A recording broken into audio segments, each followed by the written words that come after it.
Halo sobat, sebelumnya perkenalkan nama saya Kevin Sraid, NIM 09181031 dari angkatan 2018. Di sini saya akan menjelaskan dan mereview sedikit paper.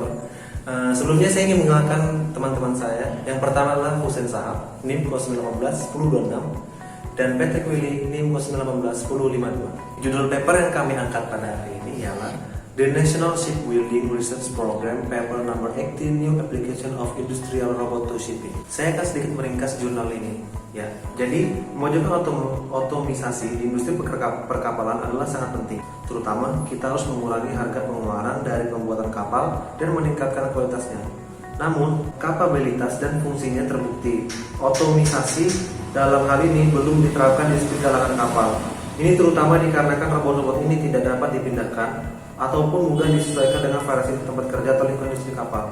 Galangan lainnya yaitu riset dan perkembangan diperlukan untuk instalasinya. Investasi yang diperlukan bisa saja mencapai 150.000 US dollar.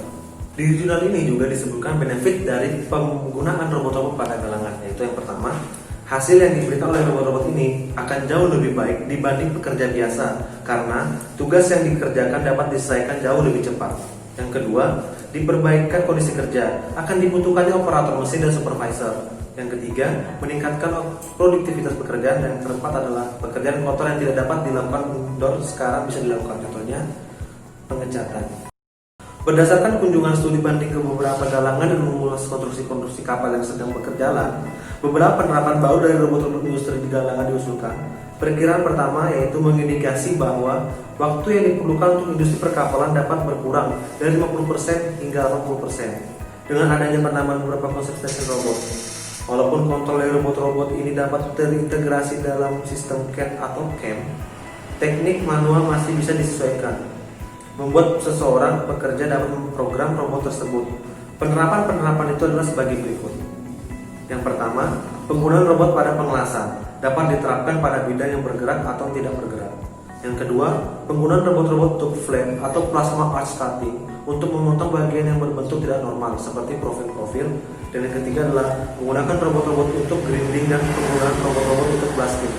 Walaupun industri sekarang sudah mengembangkan sistem-sistem dari penerapan di atas, tambahan kontrol-kontrol dan sensor dibutuhkan untuk memfasilitasi implementasi robot-robot ini di galangan. Kontrol-kontrol dibutuhkan untuk memprogram robot supaya bergerak lebih cepat dalam beberapa hal. Sensor sendiri juga dibutuhkan untuk sedikit memodifikasi pergerakan robot apabila ada bagian yang berubah bentuk, seperti contohnya dalam pengelasan. Sistem robot baru dalam industri kapal.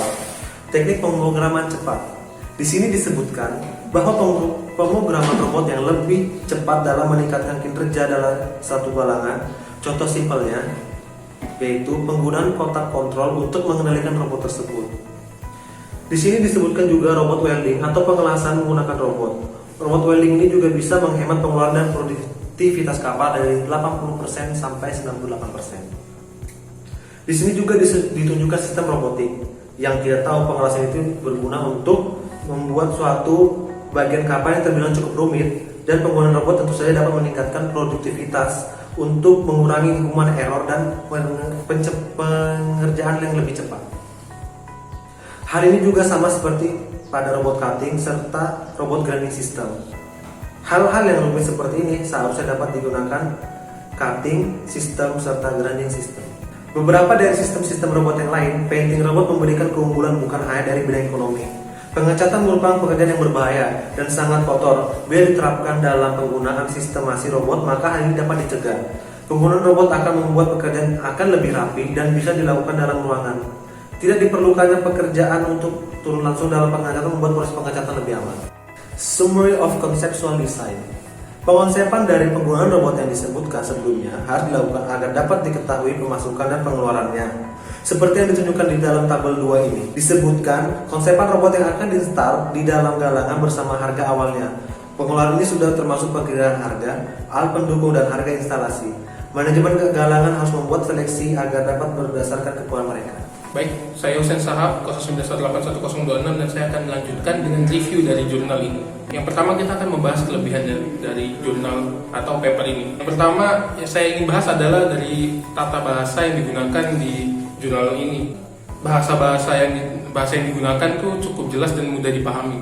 Mudah dipahami di sini orang-orang yang bukan akademisi pun, yang bukan orang-orang di perkapalan, menurut kami akan sangat mudah untuk memahami dari isi dari jurnal ini. Tidak terlalu banyak menggunakan bahasa-bahasa yang ilmiah atau saintifik seperti itu. Yang kedua adalah dari segi data yang diambil untuk menulis jurnal ini. Data jurnal ini diambil langsung dari galangan. Seperti yang ditulis di jurnal, mereka mengambil dari 4 galangan langsung. Bisa kita anggap bahwa apa yang ditulis di jurnal ini bisa kita percaya dan konkret. Yang ketiga adalah pembahasan yang berisi kerugian dan keuntungan, tapi dari segala aspek di galangan. Jadi di sini menurut kami pembahasan yang diberikan itu bukan hanya dari satu aspek di mana robot memberi keuntungan, tapi dari sisi lain juga tidak akan mendapatkan kerugian yang lain. Selanjutnya ialah berisi saran dan opini mengenai apa yang lebih baik diterapkan di galangan ke depannya. Dan juga bersambung ke selanjutnya itu menempatkan estimasi pengeluaran bila memakai robot-robot tersebut, seperti itu. Jadi bisa diberikan kepada pihak-pihak galangan bahwa ini merupakan saran yang lebih baik untuk diterapkan dengan cara seperti ini. Jadi tidak hanya menempatkan bahwa argumen robotik itu akan menerapkan aspek yang akan memberikan dampak yang lebih baik, tapi juga bagaimana cara penerapannya supaya kita bisa mendapatkan aspek yang lebih baik tersebut. Tapi tentu saja di balik kelebihan pasti kita mempunyai kekurangan. Yang pertama, buku ini dibuat pada tahun 1980, sehingga ada beberapa poin yang berbeda dari waktu dewasa ini. Tentu saja banyak aspek, banyak hal yang berbeda dari tahun 1980, seperti misalnya kurs uang karena mereka menggunakan dolar, kondisi galangan, dan juga kemajuan teknologi membuat bisa saja penerapan dari jurnal ini dan penerapan kita sekarang itu tuh cukup berbeda. Yang kedua, kekurangannya ialah tidak menempatkan foto dokumentasi asli dari robot ataupun galangan, karena kita tahu mereka mengambil data dari beberapa galangan. Jadi mungkin bisa diharapkan seperti banyak paper yang lain itu untuk menempatkan foto-foto dokumentasi supaya kita bisa melihat secara langsung bentuk dan apa yang dilakukan di galangan tersebut. Dan yang terakhir, buku ini lebih berfokus ke galangan yang bertempat di negara Amerika Serikat dan banyak dibahas mengenai Navy, sehingga menurut kami kurang fleksibel dengan kondisi negara seperti misalnya Indonesia, dan kurang fleksibel untuk diterapkan di negara-negara lain selain Amerika Serikat.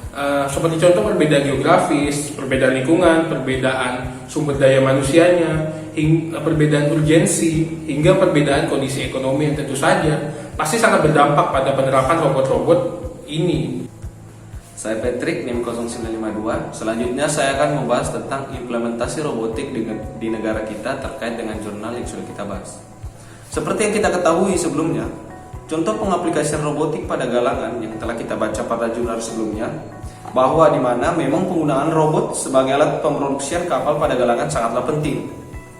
Akan sangat baik bila teknologi robot diterapkan di Indonesia secara meluas. Karena apa? Penggunaan robot ini jelas memberikan dampak yang lebih positif bagi galangan pada pemroduksian perkapalan itu sendiri. Seperti salah satu contohnya, produksi kapal pada salah satu galangan besar di Indonesia seperti PT PAL Indonesia dan juga PT Dok Surabaya. Yang dimana pada galangan ini, dalam proses pengerjaan konstruksi struktur terbuka maupun tertutupnya yang mencakup proses pengerjaan seperti welding, blasting, dan painting, sangatlah diperlukan poin-poin seperti ketelitian, keakuratan, dan efisiensi alat bantu penyokong komponen utama. Pada proses tersebut, hal seperti ini juga yang berpengaruh pada keselamatan para pekerja dan juga hasil maksimal yang diinginkan pada proses pengerjaan tersebut. Mungkin permasalahan seperti inilah yang melandasi mengapa beberapa galangan kapal Indonesia mulai bertransisi menggunakan robot pada industri perkapalannya. Yang dimana kita ketahui bahwa robot dengan pemrograman yang baik dapat menjadi jalan keluar bagi poin-poin yang sudah kita bahas sebelumnya, dan juga dapat mengurangi angka kecelakaan kerja. Maka dari itu kami berharap pada produksi kapal pada galangan Indonesia bukan hanya pada galangan-galangan besar, tetapi juga harus pada galangan kecil untuk lebih mendukung sistem robotik di galangan tersebut, yang dimana harus juga didorong oleh pemerintah dan pihak swasta yang bersangkutan. Terima kasih telah menonton video kami. Semoga apa yang kami sampaikan dapat mendorong perkembangan ilmu teknologi di bidang perkapalan. Kurang lebihnya kami mohon maaf. Sampai jumpa.